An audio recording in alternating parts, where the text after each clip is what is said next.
오늘 주시는 하나님의 말씀은 구약성경 사무엘상 7장 12절부터 14절까지 말씀입니다.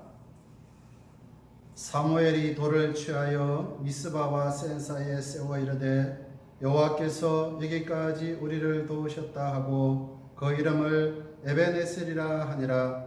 이에 블레셋 사람들이 굴복하여 다시는 이스라엘 지역 안에 들어오지 못하였으며 여호와의 손이 사무엘이 사는 날 동안에 블레셋 사람을 막으심에 블레셋 사람들이 이스라엘에게서 빼앗았던 성읍이 에그론부터 가드까지 이스라엘에게 회복되니 이스라엘이 그 사방 지역을 블레셋 사람들의 손에서 도로 찾았고 또 이스라엘과 아모리 사람 사이에 평화가 있었더라. 아멘. 당시 배경을 보면 매번 가까이에서 이스라엘을 괴롭히며 살던 블레셋이라는 나라가 있습니다. 사무엘상 4장에 보니까 이 블레셋이 또 이스라엘을 찾아와서 이스라엘 군사 4,000명을 죽입니다. 억울하고 분하고 원통해서 패배의 원인을 살펴보니까 이유가 있었습니다. 하나님의 은혜 임재의 상징인 법궤를 앞에다 내세우고 전쟁을 하지 않았구나. 하나님의 법궤를 앞세우고 나가야 우리가 승리했을 텐데. 이런 결론에 이르자 홈리와 비나스가 하나님의 법궤를 둘러매고 다시 전쟁에 났습니다. 이번에는 틀림없이 승리한다. 자신만만한 마음으로 나갔는데 웬걸요? 이번에는 더 많은 군인들이 죽습니다. 3만 명이라고 하는 어마어마한 군인이 죽게 되는 겁니다. 그리고 더 안타까운 것은 하나님의 법궤마저 빼앗겨 버렸다는 겁니다. 그리고 그 법궤를 둘러매고 자신 있게 나갔던 홈리와 비너아스도 이 전쟁에서 죽습니다. 법궤를 메고 나갔으니 이번에는 반드시 승리하고 돌아오리라. 전령의 소식을 기다리고 있던 아버지 엘리 제사장은 뜻밖의 소식을 듣습니다. 하나님의 법궤는 빼앗겼고 아들 홈리와 비나스가 둘 다 전쟁에서 죽었다는 겁니다. 엘리 제사장은 이 비통한 소식을 듣고는 쇼크를 받습니다. 그 자리에서 의자채 넘어져 목이 부러지면서 엘리도 죽습니다. 어처구니 없는 일이 일어나고 있습니다. 남편도 죽고 시아버지도 죽었다는 소식을 들은 비나스의 아내는 아이를 해산합니다. 그리고 아이 이름을 이가봇이라 짓습니다. 이가봇의 뜻이 무엇입니까? 하나님의 영광이 이스라엘을 떠났다. 지금 이스라엘의 모습은 하나님의 영광이 사라졌습니다. 은혜도 사라졌고 하나님의 기적도 다 사라졌습니다. 이 모든 일을 지켜본 영적인 지도자 사무엘의 마음이 얼마나 아픈지 모릅니다. 수많은 젊은 군인들이 전쟁에 나가서 죽습니다. 제사장 가정에 줄줄이 장례가 일어나고 하나님의 법궤는 빼앗겼는데 앞으로 미래 또한 보이지 않습니다. 참담한 심정입니다. 그래서 어떻게 이 땅에 다시 평화스러운 그 시대가 회복이 되고 강한 나라가 되는 비결이 뭘까? 답은 하나입니다. 오직 하나님의 은혜가 임해야 된다는 것이죠. 그래서 영적 대각성 운동을 일으키는 겁니다. 모든 이스라엘 백성들은 미스바 광장으로 모여야 된다. 그런데 사실 이스라엘 백성들은 이 미스바 광장에 모이면 안 됩니다. 왜냐하면 이스라엘의 군인들을 4,000명을 죽이고 3만 명을 죽이고 또 지금도 호시탐탐 이스라엘을 쓰러뜨리기 위해서 노력하는 블레셋이 여전히 두 눈을 부릅뜨고 있습니다. 그래서 블레셋 입장에서는 이스라엘이 한 광장에 다 모여 있는 것은 정말 기쁜 소식이고 기회 중에 기회입니다. 두 번, 세 번 전쟁할 것 없이 광장에 모아놓고 한 번에 몰살시킬 수 있다. 좋은 기회로 여기지 않겠습니까? 그래서 이 미스바 광장에 모이면 안 되는 겁니다. 이스라엘이 하나님 앞에 예배를 드리려고 모였으니 쳐들어온들 무슨 무기가 있어서 대항할 수가 있겠습니까? 그러나 사무엘은 온 이스라엘 백성들 미스바 광장에 다 모여서 함께 기도하고 번제드리면서 영적 대각성 운동을 일으키고 있습니다. 그때 함성을 지르며 블레셋 군사들이 달려오는데 꼼짝없이 이스라엘은 다 죽은 것입니다. 영적 대각성 운동이 자칫 나라가 패망하는 그러한 꼴이 될 수도 있었다는 겁니다. 그런데 갑자기 하늘에서 번개가 번쩍이면서 으르렁캉캉 우레가 치는데 하늘과 땅이 진동을 하는 겁니다.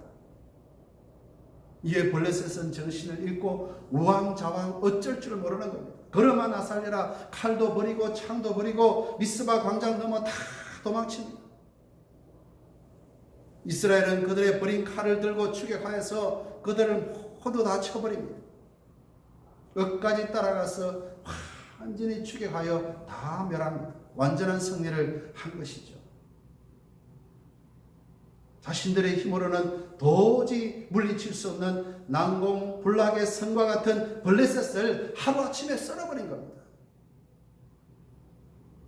오직 하나님의 은혜가 아니면 이 블레셋을 이렇게 멸할 수가 없는 겁니다.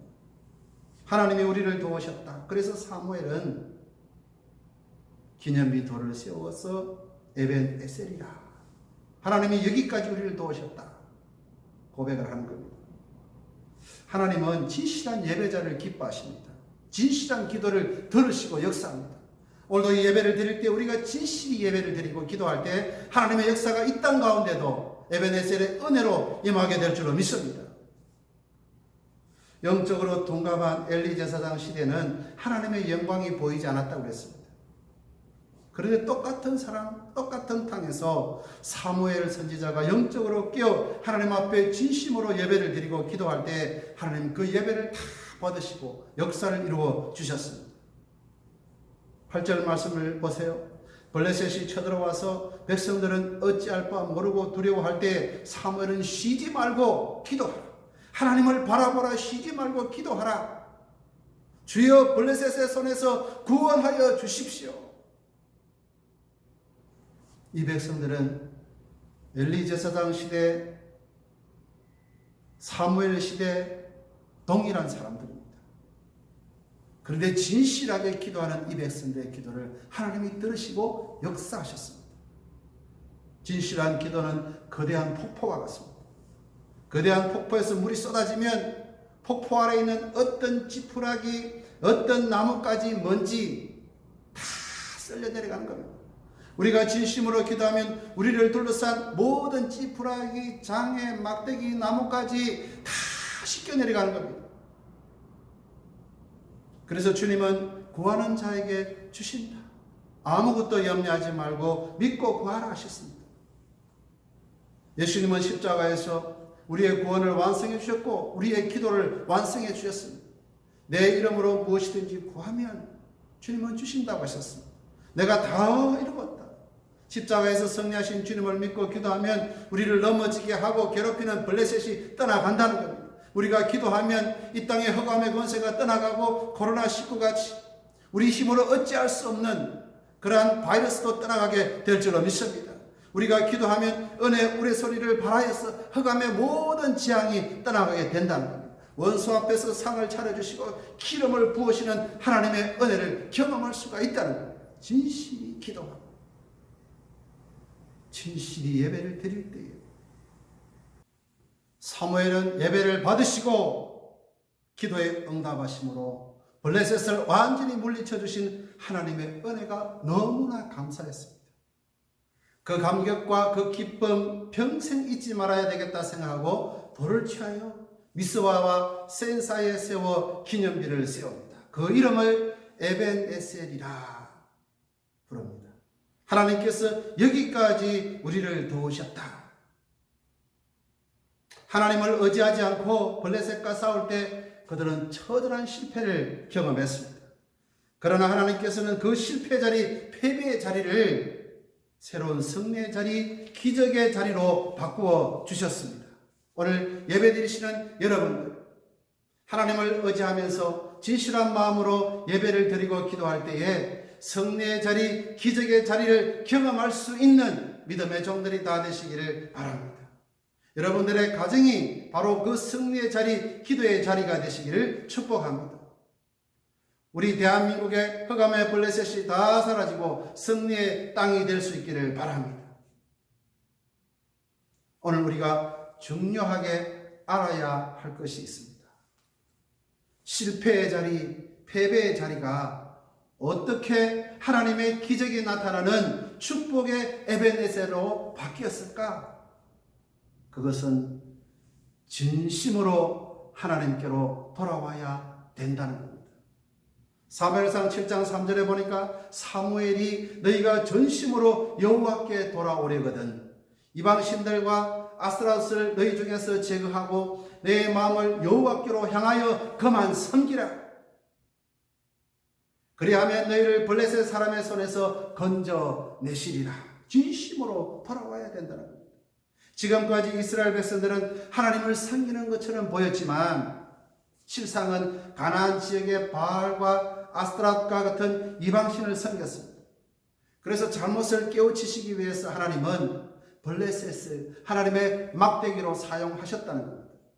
그런데 사무엘은 이 사실을 깨닫고 지금이라도 이방신을 버리고 하나님께로 돌아오면 하나님께서 블레셋의 모든 손으로부터 구원해 주실 거야 알고 선포한 겁니다. 이에 이스라엘 백성들은 이 절망적인 상황 앞에서 선지자의 말씀을 받아들입니다. 미스바에 모여서 지나온 모든 잘못을 회개합니다. 금식하며 부르짖습니다.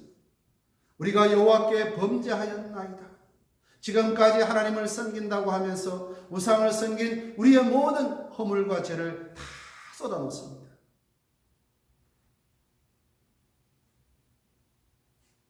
우리도 똑같습니다.